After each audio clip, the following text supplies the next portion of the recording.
le pacte de responsabilité, c'est finalement la réponse à cet échec, présenté il y a quelques jours par François Hollande, pour aller plus vite, plus loin, plus fort, pour reprendre l'expression du président de la République. Ce pacte de responsabilité qui a été plutôt bien accueilli par tout le monde. Et vous, alors, vous l'aimez ce pacte? Alors, donc je le prends avec mesure, parce que j'entends la nécessité aujourd'hui de baisser les charges. Ça, c'est vrai que les entreprises n'arrivent plus, certes, à embaucher, mais déjà à constituer de la trésorerie, à avoir des marges suffisantes pour continuer de vivre. Donc ça, c'est une réalité. Ce qui m'inquiète, c'est plus le mode de financement, parce que je doute malheureusement du fait qu'ils aillent chercher ces modes de financement dans la mauvaise dépense publique, comme dans la décentralisation anarchique, par exemple, ou sur l'immigration, ou même sur l'Europe. Je pense qu'ils vont aller la chercher dans la libéralisation des services publics, dans la hausse des impôts, dans le délitement de notre modèle social, exactement dans les mesures défendues par l'Union européenne dans les différents pays membres. Qu'est-ce qu'il faudra faire comme économie vous avez parlé de mauvaises dépenses publiques? Oui, bien sûr. Je vous parlais de la décentralisation. Je pense que c'est déjà une piste extrêmement importante. Alors, je suis un petit peu étonnée parce que j'ai entendu Monsieur Hérault nous expliquer qu'ils allaient revenir sur la clause générale de compétences,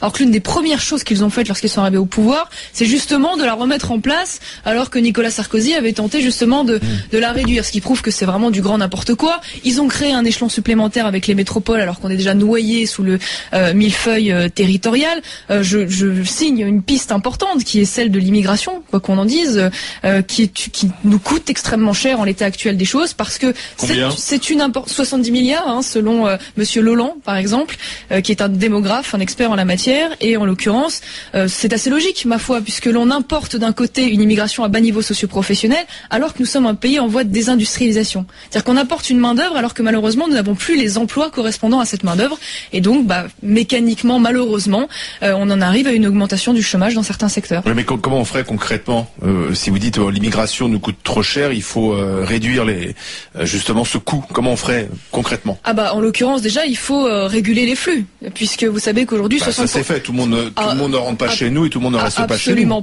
Absolument pas, puisque 60% de l'immigration aujourd'hui est dite familiale, c'est-à-dire à travers le regroupement familial, qui est une immigration qui n'est pas choisie, qui n'est pas sélectionnée pour le travail, mais qui donc une immigration. On supprime le regroupement familial. Absolument, déjà dans un premier temps, et surtout, on revient sur l'espace Schengen, c'est cet espace qui permet la libre circulation totale au sein de l'Union européenne, et qui crée d'ailleurs, on le voit, des conséquences sur la délinquance. Je vous rappelle l'allocution de Monsieur Valls, qui pointait du doigt un certain nombre de bandes organisées, exclusivement, et devenues de l'Est, absolument. Et je crois qu'il y a un lien direct entre l'immigration, aujourd'hui incontrôlée, telle qu'elle est menée, et la montée de l'insécurité. Donc que ce soit sur le chômage ou sur le reste, le problème, il n'est pas français, il est européen, finalement.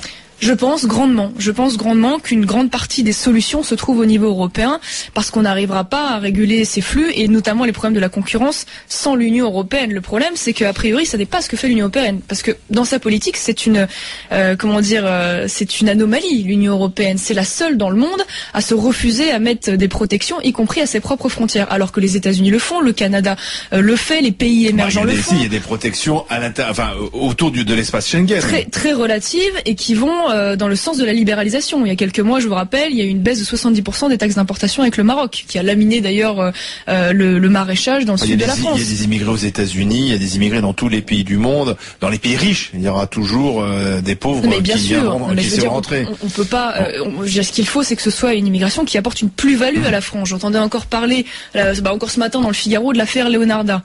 Permettez-moi, quelle est la plus-value en France de familles comme celle de Leonarda? Justement, Leonarda n'est pas revenu en France. Oui, mais le problème, c'est que c'est une goutte d'eau dans un océan. C'est la démonstration que finalement, quand on veut empêcher quelqu'un de venir, on peut. Si vous voulez, c'est un symbole, mais c'est un. Oui, c'est vrai, je suis d'accord avec vous, mais c'est une goutte d'eau dans un océan, parce que des familles Leonarda, il y en a des centaines et des centaines et des centaines en France. Voilà, et c'est ça qui pèse, et c'est ça qu'il faut réguler. En quoi ça pèse?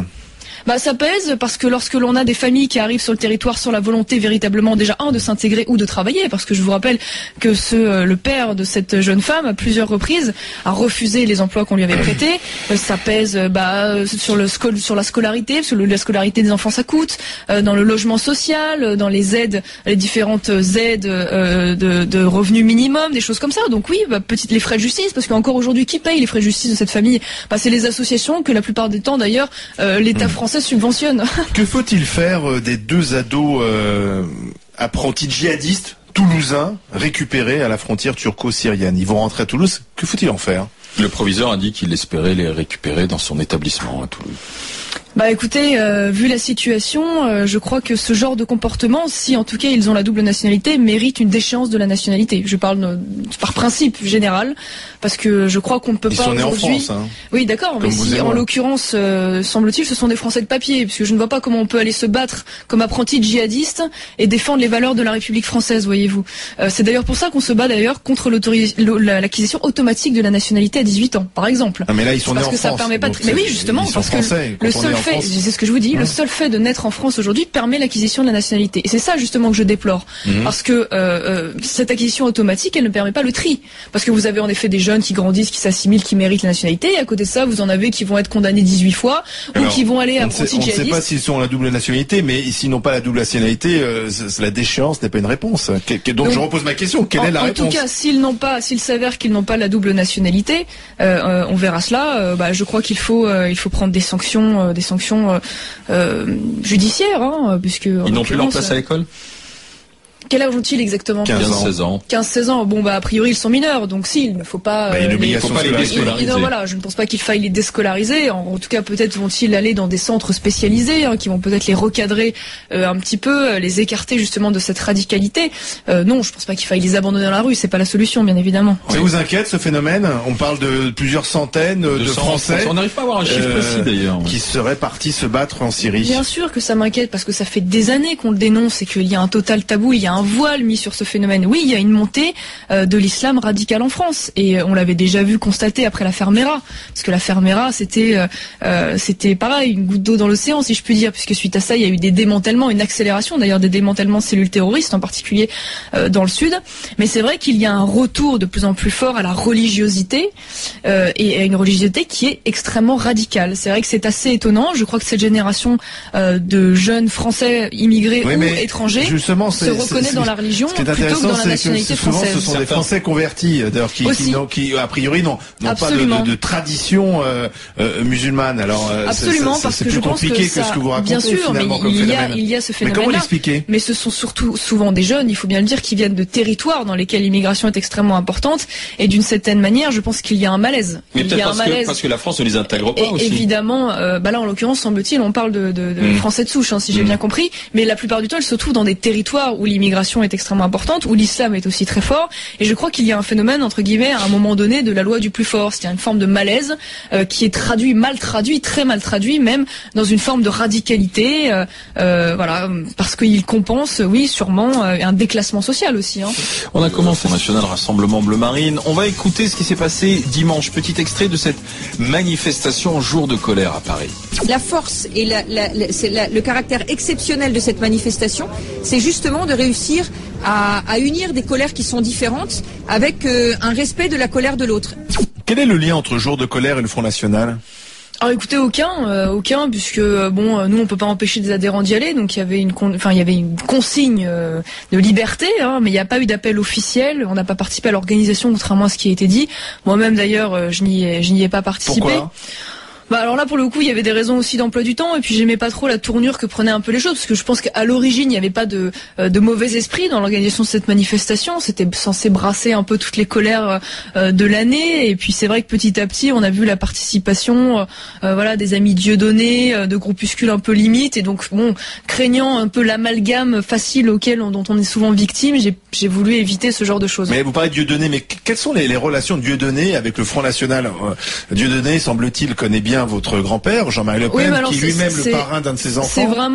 C'est vraiment une amitié qui est personnelle, parce que à part ça, Dieudonné n'a aucun espèce de lien avec nous. Il vous dérange même ? Disons que le personnage, après, au-delà de l'humoriste, oui, sur le fond, a des propos qui me choquent. Je veux dire, là-dessus, on est tous d'accord. Franchement, il n'y a pas à se poser la question. Mais la question de la liberté d'expression, elle se pose justement. Jean-Marie Le Pen n'a jamais dit qu'il était choqué parce que... c'est pas vrai. Sur BFM, il l'avait dit face à Madame Routel-Krief. Quand on avait parlé, il a dit oui, il y a quelques propos, en effet, sur Patrick Cohen notamment, qui étaient vraiment limites, qui m'avaient déplu. Donc non, je pense que là-dessus, oui, mais bon, mon grand-père est un provocateur. Il est, disons qu'il est comme ça. Voilà, bon, c'est ainsi. Mais c'est vraiment personnel, voilà. Après, je crois pas que Dieudonné soit un ami politique. Disons que c'est l'affaire Dieudonné le dépasse, et c'est ça qui m'inquiète dans la décision du Conseil d'État. Dieudonné est un ami d'Alain Soral, et Alain Soral, à un moment donné, est un compagnon de route du Front National. Oui, comme Alain Soral a fait partie des grandes gueules à une époque, je crois aussi, non ça ? Au tout début, effectivement. Jusqu'à Livienne, elle fréquenta pour les grandes l'occurrence, au moment du Front National, il n'avait absolument pas ce genre d'activité politique ni ce genre de propos, donc c'est vrai donc aujourd'hui vous dénoncez. On a été pris de court aussi. Dieudonné est un antisémite. Alors moi je sonde pas les cœurs et les reins, c'est compliqué, mais a priori il a été condamné plusieurs fois, donc selon la justice, semble-t-il, il a tenu des propos antisémites. Voilà, lui dit que non, mais bon... Deuxième extrait pour vous, c'est à propos d'une éventuelle adhésion de la Turquie à l'Union Européenne, François Hollande à Ankara. Ça sera en France, de toute manière, soumis à référendum. Donc, inutile d'agiter quelque peur que ce soit. Le peuple français, de toute manière, aura le dernier mot. Écoutez, déjà, ça c'est une bonne nouvelle, puisque en l'occurrence, en 2008, Sarkozy avait supprimé le recours automatique au référendum pour toute nouvelle adhésion. Je crois que c'est une très mauvaise idée, et d'ailleurs les Français refuseront très certainement. Mais le référendum, c'est une bonne idée ? Je pense que c'est indispensable. Je veux dire, la moindre des choses, c'est de demander aux membres de l'Union européenne s'ils souhaitent s'élargir ou non. C'était même scandaleux d'ailleurs qu'on ait supprimé le recours automatique au référendum. Mais je crois que de toute façon, quand on voit déjà les conséquences déplorables de l'élargissement à l'Est, je crois que très honnêtement, les Français seront pas favorables à une ouverture à la Turquie. Jamais au sein de l'Europe. Non, jamais. Déjà, ne serait-ce que pour des raisons politiques, culturelles et en plus de surcroît économiques. Et je vous signale. Religieuse aussi, parce que l'air de rien, quoi qu'on en dise, l'Union européenne se construit autour d'une civilisation, et la civilisation, elle est de culture chrétienne. On doit être chrétien pour être européen. Donc, non, c'est pas la question, mais ça participe non, mais ça participe quand même d'une logique. Si on construit l'Europe, on construit autour de la civilisation européenne, ce qui nous unit. Il y a plein de pays qui ont une culture musulmane et qui sont regardez déjà la complexité d'harmoniser, d'unir des pays qui sont quand même censés avoir une base civilisationnelle qui est commune. Alors imaginez un agrégat de pays qui en plus n'ont même pas ça en commun. Ça me paraît quand même très très compliqué. Mais ça va au-delà de ça, parce qu'en plus je crois que ça tombe assez mal, puisqu'en l'occurrence le président turc semble être, on lui reproche un certain nombre de choses, notamment des faits de corruption extrêmement graves. Donc très honnêtement, lancer la question de l'adhésion de la Turquie aujourd'hui, c'est quand même assez malvenu, je crois, en particulier. Dernier extrait pour vous.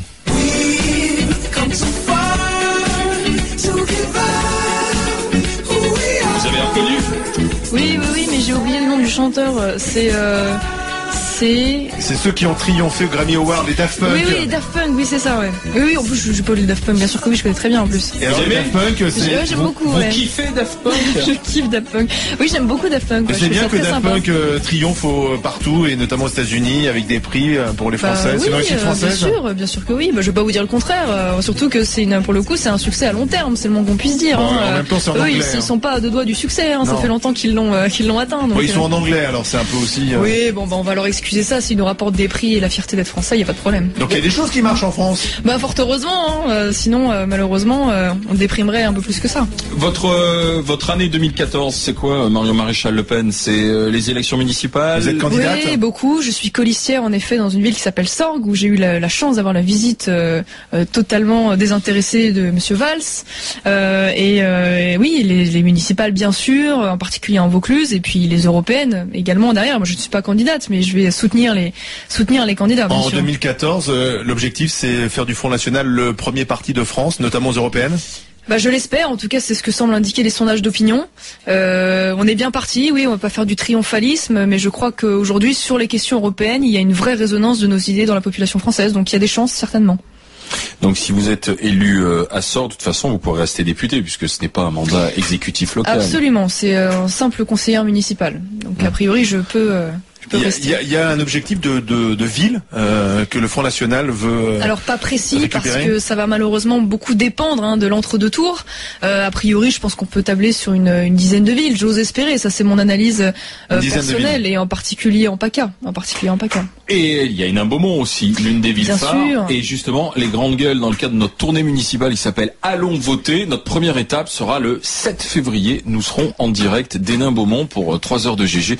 Nous serons sur place. Vous pouvez d'ores et déjà le noter sur votre agenda. Merci Marion Maréchal Le Pen d'être passée sur RMC dans les GG. On se retrouve demain.